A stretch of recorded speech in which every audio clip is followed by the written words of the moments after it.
Good morning, good morning, good morning, everyone. Yeah, we had to move the session from yesterday. Just having some technical difficulties and change of environment. So we're just going to make it real quick today. So again, it's Life Insurance Awareness Month, and we're doing these financial tips every so often, sprinkling them through the month.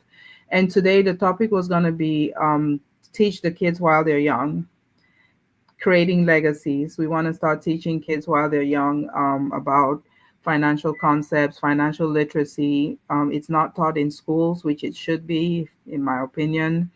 They need to learn while they're young so they're not playing catch up when they're in their 30s, 40s, 50s, like some of us who are approaching 50, trying to fix things. And if we teach kids financial tips, financial literacy while they're young, they are growing with a mindset of abundance. They're growing with a mindset of saving, budgeting, making sure that their finances are in place. They're not making the wrong decisions, because a lot of adults are struggling with, with a lot of financial problems, a lot of tax issues, and that's because they weren't given the right concepts starting up.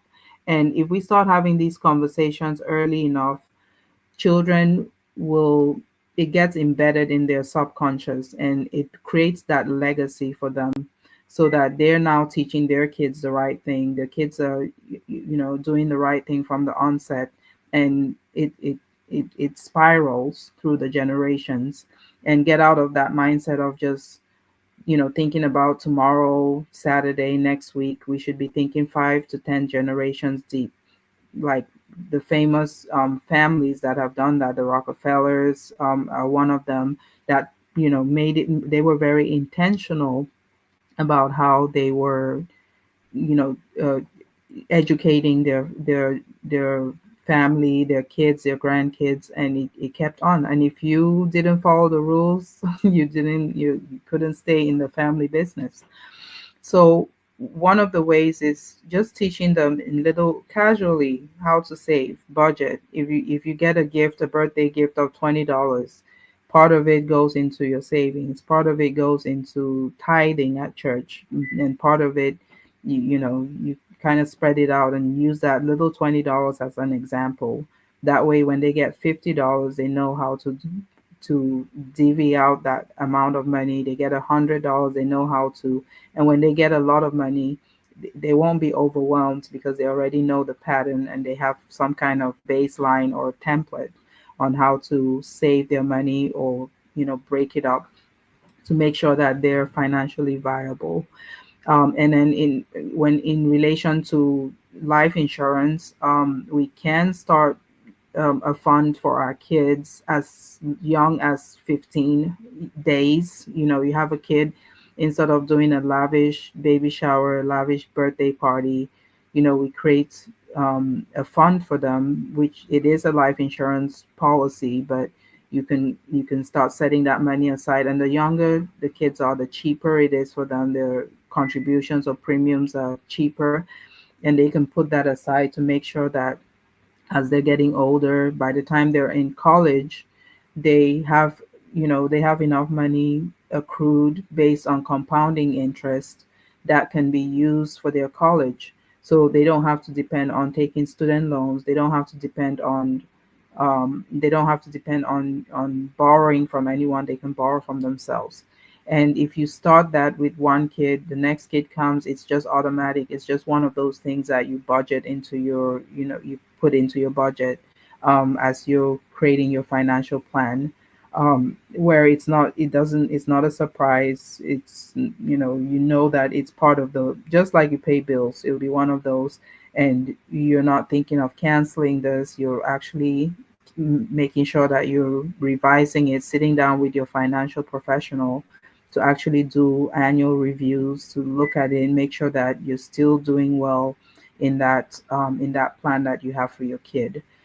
So those are just a few tips that I wanted to throw out today. We're not going to keep it long. It's been a busy week with a lot of activities, but just wanted to quickly stop by and just encourage us. to start having these conversations with our children. Don't feel awkward about it.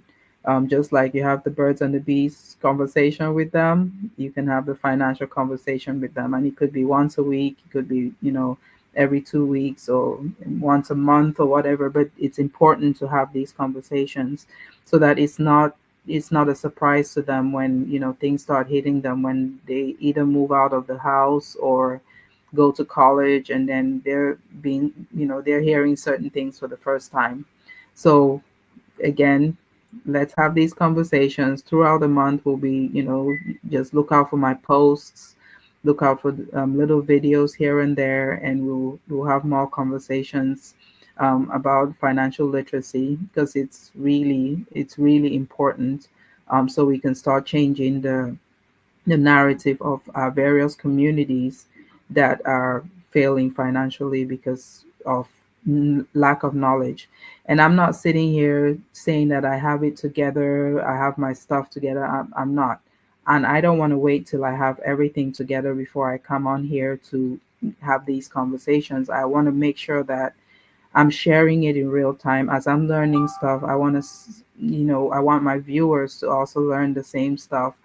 People around me, I have conversations with them all the time, and those who are in proximate, phone call away, or a Zoom call away, I'm trying to share this information with them. So don't shy away from these conversations.